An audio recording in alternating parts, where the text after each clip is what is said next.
এজন্য জীবনটা যেন আমাদের অর্থ হয় যে আমরা কোরআন দিয়ে মানুষকে রাখতে চাই। 2 নম্বরে কেউ যদি কোরআনের কাছে শোনা যায় সকল হুদিয়া ইলা সিরাতিল মুস্তাকিম, আল্লাহ তাকে হেদায়েতের রাস্তা তারপরে দিয়ে নসিব কোরআনের ডাক সারা দেবে, আমরা তাদের কাছে সাহায্য পাই।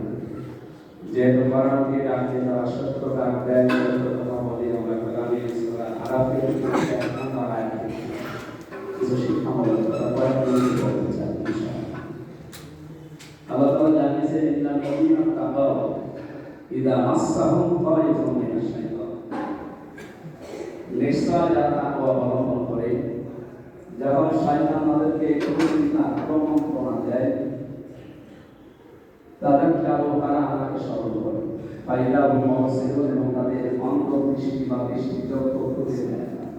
এই আয়াত থেকে কয়েকটা বিষয় আমরা পেয়েছি। তাকওয়া অর্জন করার জন্য যে আমরা এসেছি, 1 নম্বর আমরা যদি তাকওয়া অর্জন করতে পারি, তাই তিনটা শিক্ষা, তিনটা উপকার আমার পক্ষ থেকে আমরা এখানে পেয়েছি। 1 নম্বরে শয়তান যদি আমাদেরকে প্রবঞ্চনা দেয়,